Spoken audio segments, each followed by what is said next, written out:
दोस्तों cost benefit को ध्यान में रख के अगर जो भी हमारे पास समय है, अगर प्रिपरेशन करेंगे, रिवाइज़ करेंगे, तो प्रीलिम्स आपका निश्चित रूप से क्लियर हो जाएगा। उसके पीछे कारण ये है कि हमें ये अब समझने की आवश्यकता है कि कौन से सेक्शन हमारे प्रीलिम्स के लिए इम्पोर्टेंट है, कौन से सेक्शन से हमारे कितने प्रश्न बनते हैं, उन्हीं चीज़ों को हम बार-बार अभी करेंगे।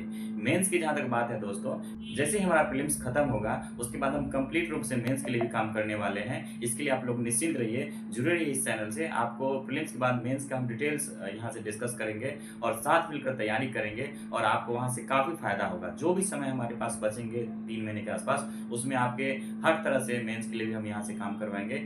इसलिए अभी ज़रूरी है कि पहले आप प्रीलिम्स पे फोकस करिए, प्रीलिम्स को क्लियर करिए, उसके बाद हम उस पे भी काम करेंगे। सिविल सेवा परीक्षा के लिए जो सबसे मूल चीज़ें हैं, वो है हमें कितना आता है ये इम्पोर्टेंट नहीं है। हमें जो जितना आता है उसका हम इम्प्लीमेंट कैसे करते हैं ये इम्पोर्टेंट है। दोस्तों प्रीलिम्स में भी यही चीज़ें लागू होता है कि हमें बहुत सारी चीज़ों को पढ़ने के बजाय हमें रिवाइज़ पे ज़्यादा फ़ोकस होनी चाहिए, क्योंकि ज प्रीलिम्स जो होते हैं वो कॉस्ट बेनिफिट पे आधारित होता है। अगर उनको ध्यान में नहीं रखेंगे तो हमारा प्रीलिम्स क्लियर नहीं होता है। तो इस खासकर प्रीलिम्स में करंट अफ़ेयर की भूमिका काफ़ी अधिक हो गई है, साथ ही साथ बिहार स्पेशल की भी।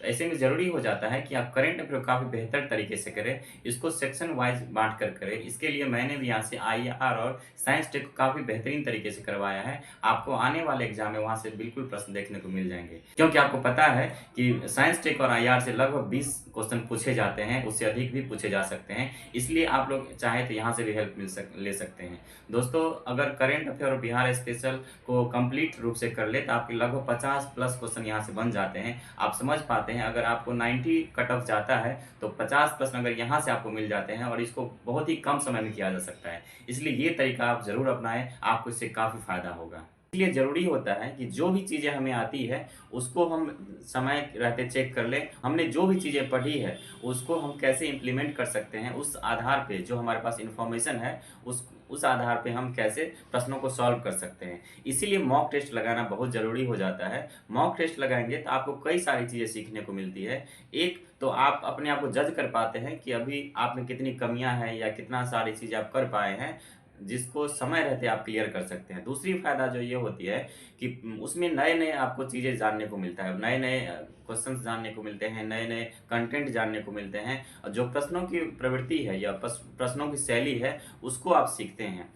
इसका फ़ायदा ये होता है कि हम समय रहते हुए प्रीलिम्स में अधिक से अधिक क्वेश्चन को कर पाते हैं और अपने रिज़ल्ट को क्लियर कर पाते हैं।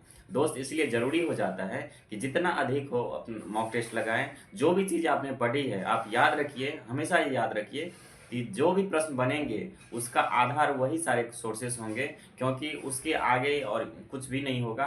भले ही प्रश्नों की प्रवृत्ति में, उसकी शैली में, उसके पूछने के तरीकों में बदलाव हो सकता है, लेकिन सोर्स हमारा वही रहेगा। इसलिए अधिक से अधिक रिवाइज़ करिए, अधिक से अधिक मॉक टेस्ट लगाइए और जो भी उसमें नई चीज़ें हैं उसको याद कर लीजिए। धन्यवाद आप सबका।